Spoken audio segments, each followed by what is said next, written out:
শুভ সকাল বন্ধুরা, নতুন একটা দিনের সাথে নতুন একটা ব্লগের সাথে সবাইকে স্বাগত জানালাম। তো বন্ধুরা, ঘুমের থেকে উঠেছি আজকে বেলা 8টায়। ওঠার পরই দেখি ঝুড়ির মধ্যে মা এক ঝুড়ি কুমড়োর ফুল তুলে রেখেছে। কত সুন্দরই লাগছে, তাই না বলো? তাই ভাবলাম তোমাদের সঙ্গে একটু শেয়ার করি। তো আজকের ব্লগগুলো একটু অন্যরকম হবে। একেতে বাপের বাড়ি এসেছি, আর একটা হলো তোমার কালী পুজোর বিসর্জনের দিন আমাদের এখানে। আর এই দেখো, আমাদের গাছ থেকে ফুল ফুটেছে, এক ঝুড়ি ফুল ফুটেছিল, তার মধ্যে থেকে মা সবাইকে দিয়েছে। কত রকমের ফুল ফোটে দেখো, তোমার শিউলি ফুল, তারপরে স্থলপদ্ম, তো থোপা, এটাকে কি বেশ বলে, তারপর নীলকণ্ঠ, পঞ্চজবা আর কলকে, সমস্ত ফুলগুলো দিয়ে মা পুজো দিতে গেল। আর এইদিকে আমার পাপান সোনাকে নিয়ে আমি বসে পড়লাম বিস্কুট নিয়ে। তো ঘুমের থেকে উঠেই চা বিস্কুট না খেলে তো দিনটা শুরুই হয় না। আর পাপানও বিস্কুট খাবে, মা বিস্কুটটা এনে এক প্যাকেট রেখে দিয়েছিল, আর খোলা হয়নি। তাই মা বললো আমি পুজোটা সেরে নিতে নিতে তুই তাড়াতাড়ি বিস্কুটগুলো প্যাকেট থেকে বের করে রাখ। আর ডোডো ঘাড় নাচছে, না না না, কি বলছে কে জানে আমার মায়ের সাথে। তো বন্ধুরা, আমার ভিডিওটা আশা করছি তোমাদের ভালো লাগবে। আর ভালো লাগলে স্কিপ করে যেও না, পুরো ভিডিওটা দেখো, দেখার অনুরোধ রইল। আর যদি আমার ভিডিওটা তোমাদের ভালো লেগে থাকে, অবশ্যই চ্যানেলটা সাবস্ক্রাইব করবা, পাশে থাকা বেল নোটিফিকেশনটা অন করে দেবা আমার নিত্য নতুন দিনের ভিডিওগুলো সবার আগে তোমাদের কাছে পৌঁছে যাবার জন্য। এ দেখো, ডোডোকে একটা বিস্কুট দিয়েছি, খেলো অর্ধেক, আর অর্ধেক না খেয়ে ফেলে দিচ্ছে। ওকে নিয়ে যেন একটু ঠাকুর মন্দিরে গেছিলাম, দেখি মহোৎসবের জন্য সমস্ত কিছু তৈরি হচ্ছে। তো ও বাড়ি আসবে না, ঠাকুরের মন্দিরে থাকতে চাইছে। আমি ভাবলাম না, বাড়ি নিয়ে যাই, নিয়ে গিয়ে একটু খাওয়া দাওয়া করাই, তারপরে আবার না হয় নিয়ে যাওয়া যাবে। তো সত্যি এই দিনগুলো জানো তো, একটা সময় এত আনন্দ ছিল, এত আনন্দ ছিল, আনন্দ যেন ফুরাতই না। বাড়িতে যদি মা খেতে ডাকতো তখন হয়ে যেত রাগ, একটু ভাল লাগতো না, মনে হতো সারাদিন 24 ঘন্টার মধ্যে 24 ঘন্টায় যেন ঠাকুর মন্দিরে থাকি। এমনকি রাতও আমরা ঘুমাতাম না, যেন রাত জেগে বসে থাকতাম। কিন্তু কি হয়েছে, এখন সব বান্ধবীরা যার যার মতো বিয়ে হয়ে গেছে। ডোডো এদিকে ওর মিমির সঙ্গে খেলা করছে।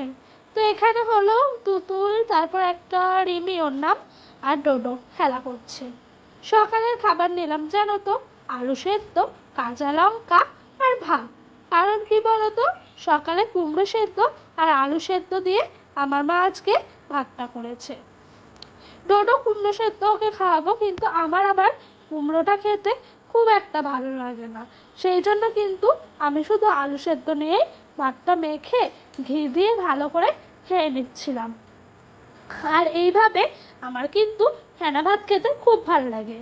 খাওয়া দাওয়া শেষ করে একটু বসে স্নান করলাম, স্নান করে দেখো এই ওয়ান পিসটা পরে নিয়েছি, আমাদের এখানে মহোৎসব খেতে যাবো বলে।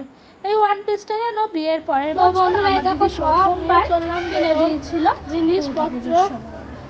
সত্যি ওয়ান পিসটা আমার খুবই পছন্দের জানো তো বন্ধু। এদিকে এসে দেখি সব কাকিমারা খেতে বসেছে, সঙ্গে পিয়াও দেখছি বেশ আনন্দ করে খেতে বসেছে। সকলেই আছে এখানে, অনেক মানুষজন এখানে না। আমাদের এখানে প্রত্যেক বছর কালী পুজোর দিন পরের দিন আর কি মহোৎসব খাওয়ানো হয়। তো এবার আগের দিন শুক্রবার ছিল, কোনো একটা কারণবশত মহোৎসবটা হয়নি, তাই আজকে হবে। এ মাথা থেকে ও মাথা অবধি পুরো লোক আর লোক বসেছে। তো আমার বোন আবার মুখ ঢাকা দিচ্ছে।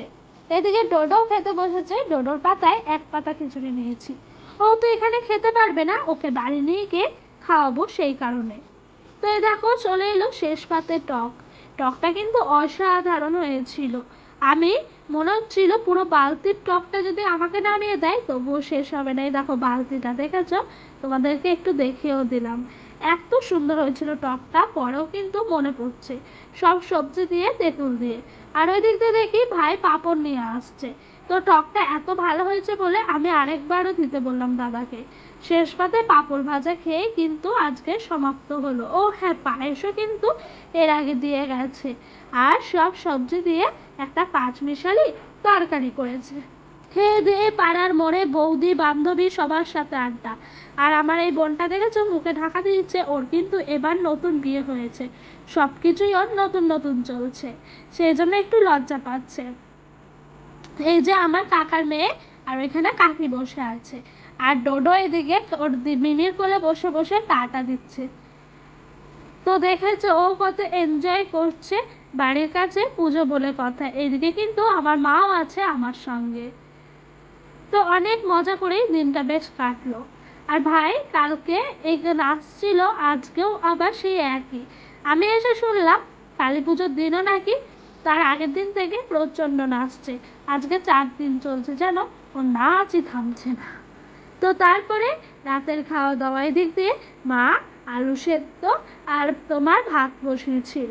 তো আমার তো সত্যি কথা বলতে এই যে আলু সেদ্ধগুলো পেঁয়াজ লঙ্কা এসব দিয়ে খেতে খুব ভালো লাগে। আর রাতের খাবার তো মা, মেয়ে আর আমার ছেলে, সেই জন্য বললাম বেশি কিছু করা লাগবে না, একটু একটু করে করো তাহলে কিন্তু হয়ে যাবে। তাই মা একটু ওইটা করলো, আর একটু শুটকি মাছ পুড়িয়ে বাটা করলো। তো আমার শুটকি মাছ কিন্তু প্রচুর ভালো লাগে, সেই জন্য মাকে বলেছিলাম একটু শুটকি মাছ করতে আর এই করতে। মা কিন্তু বলেছিল ডিমের অমলেট বা অন্য কিছু করবো, আমার কিন্তু মন চায়নি। তো বন্ধুরা এই দেখো খাওয়া দাওয়া সেরে কিন্তু আবারও চলে গেলাম ঠাকুর মন্দিরে। আজকে ঠাকুরকে বিসর্জন দেবে, কতটা মন খারাপ লাগছে সত্যি। অন্য অন্য বছর না আমরা যখন ছোট ছিলাম তখন কিন্তু কান্না করে ফেলতাম যখন ঠাকুরকে এই বের করে গাড়ির মধ্যে তোলা হতো।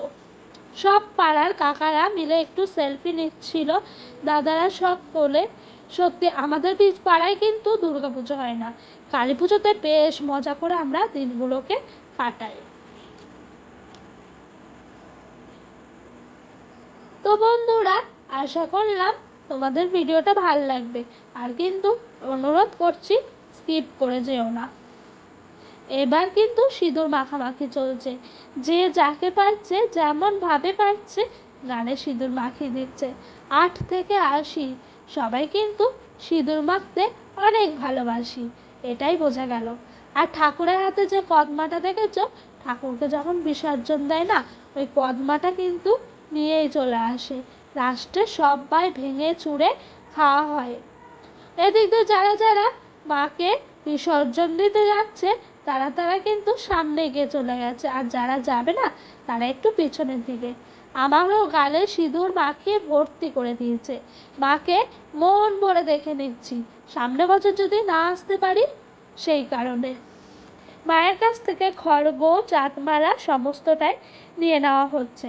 আর দেখেছো কত বড় ধূপকাঠি মোমবাতি, এগুলো কিন্তু প্রত্যেক বছর নিয়েই আসে, সেই জন্য কিন্তু আমার সত্যি বলতে এগুলো দেখতেও আরো অনেক ভালো লাগে। সবাই মায়ের পায়ের থেকে সিঁদুর ছুঁয়ে নিচ্ছিল আর বলছিল মা তুমি আশীর্বাদ দিও, আর জয় মা বলে সবাই বলছিল। একটু কাছ থেকে মাকে দেখিয়ে দেওয়া কত অপূর্বী লাগছে তাকে, মায়েরও কিন্তু অনেক মন খারাপ আমাদেরকে ছেড়ে যাওয়ার জন্য। এই যে ছেড়ে যাবে যাবে বলতে বলতেই চলে যাচ্ছে। সবাইও মায়ের সঙ্গে যাচ্ছে, আমরাই যাইনি দু একজন। কারণ কি বলতো, আমার তো ছোট বাচ্চা আছে, আর আমার বোন বললো যাবো না, কাকিমা বৌদি সবাই চলে যাচ্ছে। আবার 1 বছর পর মা আসবে, আবার 1 বছর পর। যারা যেতে চায় না তাদেরকেও কিন্তু হাত ধরে টেনে হিঁচড়ে নিয়ে যায় ঠাকুরের কাছে সঙ্গে যাওয়ার জন্য। এই সেই মুহূর্ত, মাকে শেষবারের মতো দেখা। আবার 1 বছর পরে আসছে মা।